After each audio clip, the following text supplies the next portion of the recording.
Hello and welcome to not especially sunny Spain for the launch of the third generation Mercedes CLS. Now, I am old enough to remember when this first came out as the Vision CLS concept back in 2003 in the first generation, and it was an absolute game changer for Mercedes. It really blew us away. Up to that point, Mercedes had been quite conservative, quite toned down in their looks, but the CLS was really, well, it was wacky. It looked like nothing else Mercedes made or anybody else in the industry made, and it's kind of kick-started a trend for four-door coupe saloon thingamies, and that's inspired the Porsche Panamera, the Audi A7, BMW 6 Series Grand Coupe, the whole genre in fact. Now, as I say, this is the third generation car. This is the CLS 53 version that I've got here.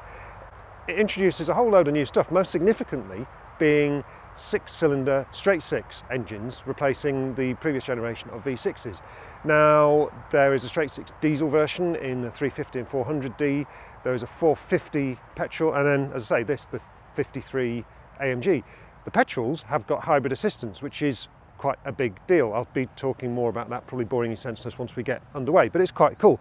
I think for a CLS though, we need to talk about the way it looks, because that is obviously a big inspiration for buying one, because they've always looked really cool. This third generation one, well, it's got what we are supposed to call sensual purity. This is the current Mercedes design language. I like it. I think it's perhaps a little bit toned down. I think when you look back at the original, that was a really wild design, particularly for Mercedes.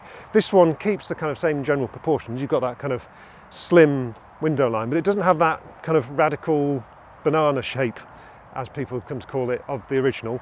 They've toned down some of those more extreme ideas. Still got the same kind of general proportions, less of the kind of surface detailing of the second generation car that it replaces, but I think it's still a cool looking thing. It's probably one of the more handsome of its type, and it still stands out as being something a bit different in the Mercedes range. So, nice looking car, apart from one of my real personal bugbears: horrible fake exhaust tips. I don't know why they do that. I'm sure there's a perfectly valid engineering reason, but it just really annoys me for some reason. Sorry about that, but there we go. Right, let's have a look inside where the news is better. So this being the current flagship of the range, it gets all the bells and whistles, and as you can see, the interior is pretty opulent in the kind of current Mercedes fashion. There's lots and lots of bells and whistles. It feels very luxurious, very comfortable. There's loads of kind of nice detailing, like these round dials that change colour according to the temperature of the air coming out of them, things like that. It's a really, like I say, opulent, luxurious place to be, which kind of fits with what a Mercedes coupe should be about. Now then, as I said, it's got hybrid assistance, and that's the first time an AMG branded product has sold with that in the Mercedes range. So this is quite an exciting development. I think we probably better find out how it goes. So here we are in the CLS 53, an AMG with hybrid assistance. Has AMG gone snowflake? Is this farewell to V8s, power oversteer, tyre smoke and all the rest of it? Well, let's find out, shall we? Let's just backtrack a little bit, because as I said in the introduction, the engine in this car is really the most significant part of the whole CLS range, not just this AMG one. It's a really big moment for Mercedes, this, and it's chosen the CLS in which to launch the new straight six motor. Now then, let's just talk through the range a little bit. You can get this in diesel and petrol forms. There will also be a four-cylinder variant. They share sort of basic architecture and things like that. They can be produced on the same production line, so if, picking a random example, there's a sudden drop-off in demand for diesel cars, then they can quite easily scale the production over to petrol ones instead, which, as the way things are going, might prove to be useful. So, you can still buy diesels, and at the moment you've got a CLS 350 and a CLS 400. The latter has got 340 horsepower, and it's really nice to drive. It's really smooth. It's a lovely engine. So if you're racking up the miles, that's probably the CLS for you. But we are here talking a bit more about the petrols, because they are, I think, a bit more interesting. There's a lot more new tech on the petrols. So there's a CLS 450, and that has the 3-litre straight six, and the most importantly, the 48-volt electrical system and a motor generator on the flywheel. Now that adds another 22 horsepower and 184 pound-feet of torque. So you've got 367 horsepower, 369 pound-feet, and then a quite considerable electric boost. This AMG version, sorry for all the numbers, I hope you can keep up, has 435 horsepower and 383 pound-feet of torque, but it gets the same electrical boost. So effectively, you are getting about 460 horsepower and nearly 600 pound-feet of torque, which is a lot, and quite significantly more than the V6 43 motors that we've seen in the E-Class and various others. So how does it go? Well, I'm kind of bimbling along behind a van on a twisty Spanish road at the moment, so not a great deal of opportunity to explore its talents, but it is really, really smooth, and that's always been a thing. I like straight six motors. There's something a bit traditional about them, isn't there? You know, Mercedes and lots of other luxury brands have traditionally used them. They're smoother than V6s. They're just generally nicer. I think they've got a bit more character about them. Why has Mercedes invested in straight sixes, having used V6s for a long, long time? Well, the answer from an engineer yesterday was that basically, because they're now hanging all these extra bits off them, they need a nice long thin engine which they can hang stuff off the side, basically, to put it very crudely, and V engines just don't give you the space in the engine bay. Now, the biggest extra feature on this AMG version is the e-compressor. So you've got a regular exhaust driven turbo in the usual style, and then you've got one of these electrically driven ones, which, if you have any understanding of these things, you'll appreciate doesn't rely on exhaust gases to spin the compressor. It instead uses an electric motor. Why? Well, because that means you can add boost to the engine independently of how much exhaust gases you're generating. So you can get instant boost whenever you want and avoid the turbo lag that you get in conventional forced induction engines. That, at least, is the theory. So that partly explains the extra power of this AMG version, and also the kind of torque filling abilities of this engine. And it works to an extent. You can still, there's still a bit of mush to the throttle. It definitely feels forced induction. You can't entirely eradicate turbo lag, and you can see from the little dial thing that there is a bit of a delay in when the e-compressor is boosting up. So throttle response is pretty good, but it's not quite as instantaneous as perhaps they might have led you to believe, but it's pretty good. And this car is both smooth, torquey, and really, really rapid. Now, it drives through 4MATIC Plus four-wheel drive system, which is familiar from the 43 range of cars we can already buy. So that's a kind of rear-biased four-wheel drive system with a prop shaft going off to the front. So most of the time it kind of feels rear-wheel drive, and on these greasy roads you get a little bit of kind of pull from the front axle when required.